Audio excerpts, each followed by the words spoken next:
Hi, my name is Prescott Ruff. I'm a dance and arts administration major, and this is my partner Brooke Dominguez. She's an art major. Anyway, we're just here to briefly discuss the relations and similarities between our two different majors. So I went down and I saw the art show presented by the Butler Art Department.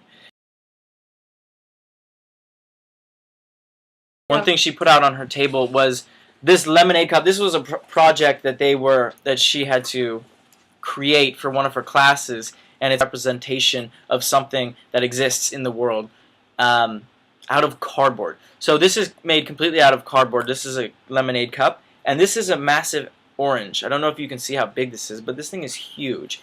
Anyway, so I just thought I thought it was really interesting how an assignment of theirs could be to take something as meaningless as cardboard and turn it into something extremely interesting that goes along with like recycling. Whoever would have thought that cardboard could actually come to have some sort of meaning, especially artistic meaning. Cardboard's very dull and boring, to be quite blunt. One thing I would like to relate to dancing is different ways of presenting art. Here, so like here with this in the orange, this cup in the orange, you have a realistic 3D object that's a piece of art. So it's like a craft, and then also you can have, you can paint on paper, you can draw. These are different ways of, I guess I would say, different ways of dancing, where you have like ballet as opposed to modern or jazz, and those tie into the music. And so like with jazz, you've got very accentuated music. You've got, you're very sexy. You're trying to sort of seduce the audience, excite them.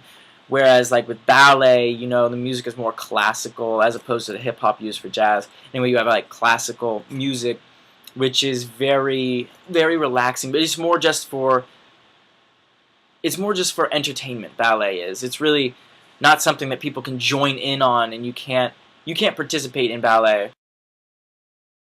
I got to go and see Prescott dance after practice one day, and I know we all went to the Nutcracker in this class, so I was able to see him in that. I think he did a great job. But yeah, I went and saw him one day after practice. It was kind of hard, like, scheduling when to go meet with him, because dancers, it takes them a long time to warm up, whereas in art, you just kind of like go, you have the materials already there. Some things I saw him do were some pirouettes, some coupes, some jetés, and some arabesques.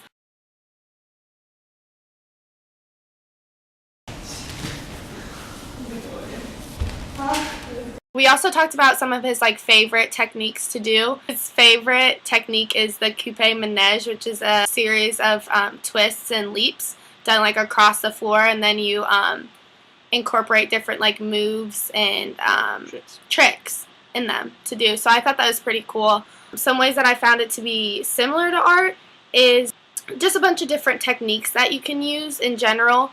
Art, you have different techniques, different way of stippling, different way of collaging or shading, things like that you learn.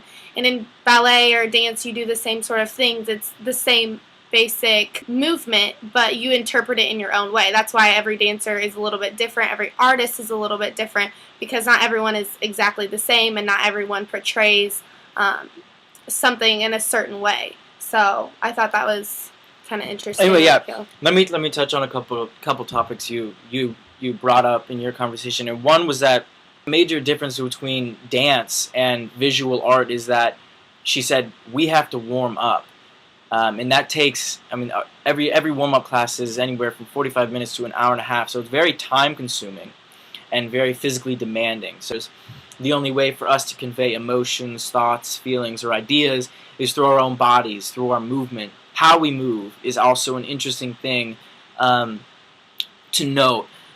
So like how an artist paints things. Like you have Van Gogh, who does little dots. That's how I see his art.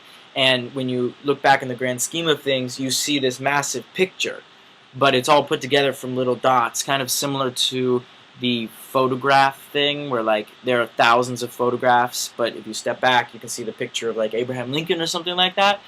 Whereas in dance, I like to relate Van Gogh's, what's that technique called? Stippling. stippling. I like to relate the stippling technique of art to a very allegro, petite allegro type movement where the movements are sharp, like a frappe. It means to strike. And stippling, I visually can make a connection to stippling and the quick movements that we use in frappe. And so it's interesting to note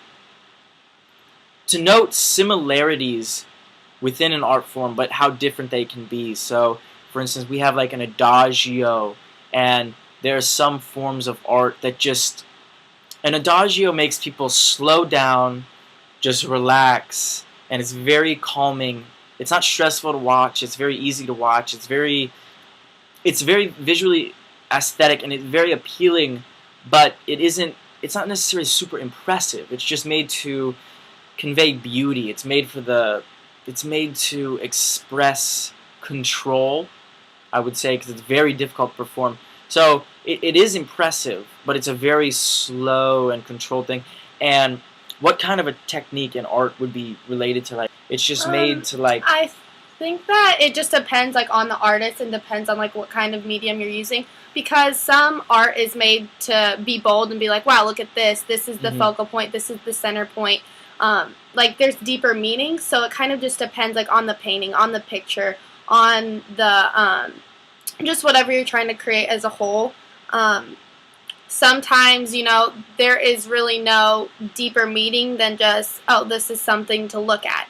Where some artists go deeper into, like, each thing that they do represents something or is from something else. So it just depends on, again, what medium you're using and who the artist is and what they're trying to portray to the audience. And then also the audience is going to take that in different ways. So what one person might like, another person may not, or interpret it a different way. So that's why as like an artist you have to really, you know, determine what is your goal for doing the piece, or what is your reasoning, or what do you want the audience to get back, or what do you want the viewer to see as feedback. Personally, I thought it was phenomenal, and I had a fantastic time. I look forward to going to more nutcrackers and ballets and more art shows, so it's going to be worth it. Worth it. Come out and see every dance production. Every art show.